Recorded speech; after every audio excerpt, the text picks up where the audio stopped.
What's up, tribe? How you guys doing? Go ahead and hit that subscribe button, and I hope you like this video. This is the Kings of Napa Season 1, Episode 3. Now, look. Y'all want me to keep reviewing this show? Okay. Child, we start this episode off. We have August on the phone begging her cousin slash sister to call her back, Angie, to call her back because she's like, girl, I need you, down here to the vineyard. We need you. I don't know what we're gonna do without you. And I'm thinking, girl, what? Like, not only did you fire her last week, but you made it abundantly clear that you could not hire her back. So what has changed? I'm so confused. But I get more confused as this episode goes on. But that is my first confusion. Then we see a woman by the name of Grace. She pulls up, and come to find out, Grace is their former wine person that knows how to put the wines together and all that good stuff. But she sort of left the business because she got some bad reviews, but she's very eccentric, very earth mother. But August begs her to come back, and she agrees to come back if certain demands are met. Now, in the beginning, August and Dana are on the same page. They know they need this woman. She was good at what she did, and Dana agrees to it. But then Miss Grace continues to make more and more demands, and y'all know Dana is all about the bottom line. Dana is like, what we can't do is pay two extortionists, okay? We can't pay her what she want and pay the extortionists and pay all these extra demands. It's too much, August. We can't afford it. And August is like, this is what we need. We need her in order to make this thing happen. Dana ain't feeling it, and so we already know that's going to be a problem. Now, back up at the main house, we got Vanessa get drunk. She done got to the point now where she don't even want no wine. She just taking the bottles to the head, okay? And Christian is like, Mama, like, I see you, are you sure you all right? Because, like, you are drinking these bottles, and it's a problem. And she was like, I'm good. Don't you worry about it. You just keep making me proud, okay? Okay, child. Then Dana and August decided they need to get to the bottom of who's extorting them. And they hire one of Dana's frat brothers, who I guess is a private detective, and to find out who's extorting them. Now, I don't mean no harm, but shouldn't they have hired him last week before they paid the first $150,000? Because, again, I'm still confused as to why you paying ransom for something you don't know what you're paying for. I mean, your daddy dead. So even if they have, like, some incriminating tapes of him doing something he ain't supposed to be doing or whatever, hell, we already done found out that your cousin is your sister. I'm just saying. Anyway, so he agrees to find out, who it is, and get to the bottom of it. And they tell him, well, we need to know by the end of the month because we got to get ready to make our next payment. He was like, all right, I'm going to get to the bottom of it as soon as I can. I'm going to get there. Now, he ends up coming up with 3 suspects. He said that he found out that the father had a malpractice suit, so it could be their family. There was a Ponzi scheme, and the father, I think, told the police or something. And then he's worried about the grounds, the guy that works in the field, the one I got nasty with Christian last week. And August can't believe that he actually had anything to do with it. And she actually ended up having a really good conversation with him about her father. And so she's like, nah, I don't think he did it. So then we see August working out with a friend of hers, and I think she was waiting for her friend to tell her she was right in this whole situation with Angie, but the friend was telling her, girl, you wrong. Like, you worried about, you can't believe that Angie hasn't called you back and you haven't heard from her, but girl, you fired her and then you reneged on what you said you was going to do about getting her job back. Like, what did you expect? Now, while they doing this, they having yoga, honey. While they working out doing their yoga, Mr. Kelvin shows up. And Kelvin hits August with the same thing. Kelvin is like, listen, you came in my office last week and we negotiated a deal in good standing. And no sooner did the ink dry, you reneged on the deal because part of the agreement, your aunt agreed to monthly payments in exchange for her daughter getting her job back. And you didn't do that. So you had me looking crazy in front of my client, and you didn't even give me the courtesy of a phone call to explain what happened, what changed, what the problem is. And she was like, I'm sorry. Oh, my gosh, you're right. I never want you to look bad in front of your client. And I'm going to tell you what hit me this episode. I've been trying to figure out who August reminds me of. Her acting, her mannerisms, the way she does things, the way she says things. I was like, she reminds me of somebody, and I couldn't figure it out. Gabrielle Union. She is playing this part. If Gabrielle Union was playing this character, it would be played the exact same way. Her mannerisms, the way she says things, hell, even her damn wardrobe. Was y'all trying to get Gabrielle Union for this show? I'm just saying. So her and Calvin get to flirting. Now listen, let me say this. August, you did not confirm Kelvin's story. Just because Kelvin said to you, me and my wife are separated, me and my wife are no longer together, you just ran with it because you wanted it to be true. You don't know nothing about that man. You don't know if him and that woman, because he's still wearing his damn wedding ring. And he told you that he wearing his wedding ring because he don't want to have to explain to nobody about him being separated. That's stupid. If the man is getting ready to divorce his wife, him having his wedding ring on is dumb. But there you go flirting, and y'all agree to go that y'all gonna go out on a date, child. Okay, whatever. Now while this is going on, Miss Vanessa, she trying to get into her husband's computer. Of course, she can't figure out the password, but she gets it in her mind that she just gonna go over and confront her sister. So she gets in her car and drives her happy ass over to her sister's house to break in, and she ends up breaking in her sister's house. Now she does actually get into her sister's computer because her sister's password is her birthday, and she finds pictures of her husband, Angie, and the mama down at the beach. And she was like, you told me you hated the beach. You told me you didn't like the beach. I can't believe this. Listen, let me tell you what we're not going to do this whole season. We are not going to spend this whole season proving that this man had an affair. We get the point. He cheated on her. And not only did he cheat on her, it wasn't a one-night stand. It was an actual whole relationship. We get it. We got it. We don't need to have a scene in every episode that further proves that they had something going on. Like, yeah. Anyway, she starts hearing voices, honey, and she goes to hide in the closet so that her sister doesn't see her breaking in her house. And she overhears a conversation between the sister and Aunt Yvette. Because remember, Aunt Yvette done lied to her and told her she didn't really know nothing about the whole affair. But of course, then she overhears a conversation with her and Aunt Yvette having a whole conversation about how her and Daddy had this whole affair, and how she was like, yeah, y'all practically conceived Angie down in my house.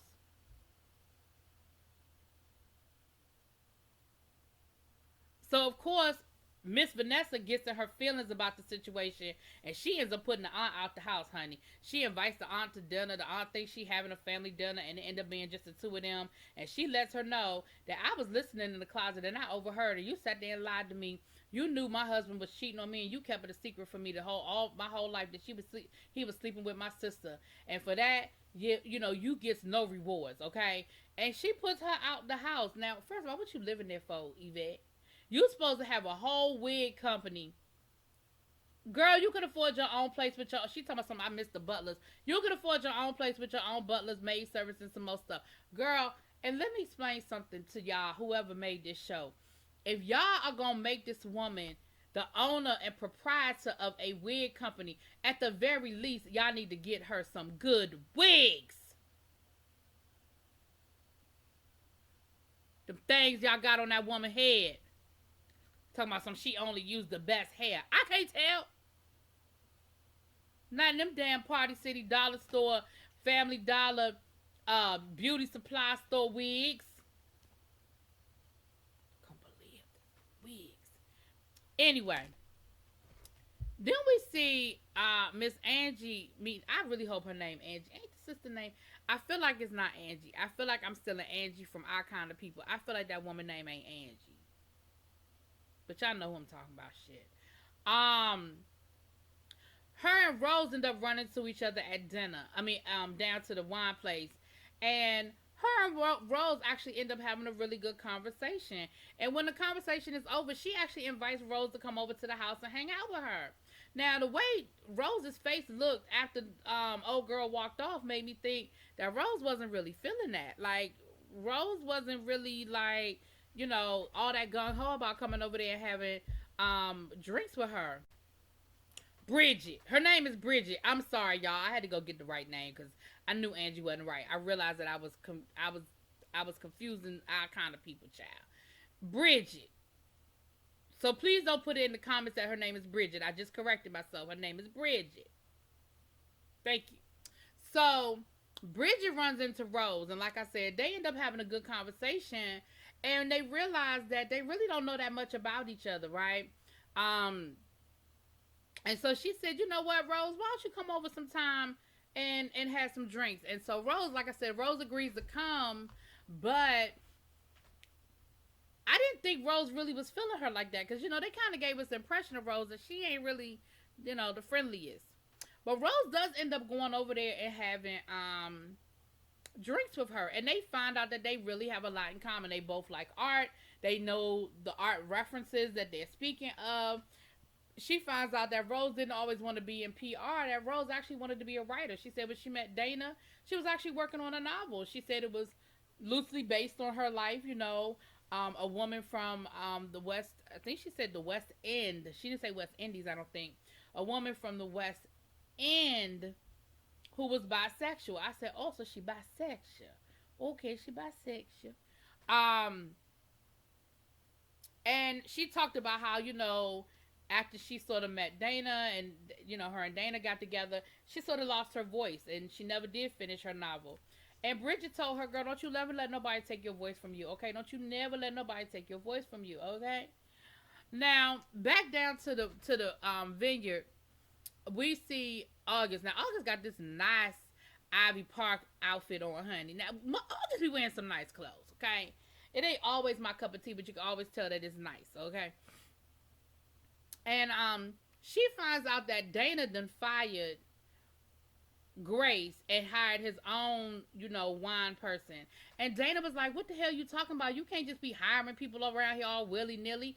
I hired Grace. You can't be firing her. He said, yes, I can, because my job is as, CFO is to make sure that we are not unnecessarily spending money, and she is bleeding us dry, and we can't afford it. So I hired my own person who was up and coming, and he is not as expensive, okay? So they say, well, you know what? That's, she said, well, I'm in charge. Dad left me in charge. And she said, he said, yeah, but that's not how we do things around here. This is a democracy. Dad ran this place like a democracy. So you know how we do it. It'll have to go to a vote. So they decide that they're going to have each person develop their best dessert wine, and they're going to put it to a vote where the rest of the family will vote on which wine they should go with, and whoever wins the vote, that person stays. Now, I don't know nothing about wine. I don't know. I mean, I damn sure don't know nothing about making wine. But you can just make wine like that. You can just make wine in a day. You can do it that way. They can just make their best wine in a day. All right, I guess so. Anyway, so of course now they get to running around trying to get everybody to sway their vote. Dana goes to his wife, and basically Dana says, I know you're going to vote for me because I'm your husband and you're going to have my back. He tries to get the mama. August is running around talking to the brother and the mama. Both of them end up going to Aunt Yvette. And what they find out is if there's a tie, Bridget gets to break the tie. Now, why Bridget gets to break the tie instead of the mama, I will never know. But Bridget gets to be the tiebreaker. So they go running over Bridget's house, telling her they want her to vote for them. And Bridget was like, wait, what? So let me get this straight. Y'all want me to break the tie on a vote for the person y'all hired to take my job?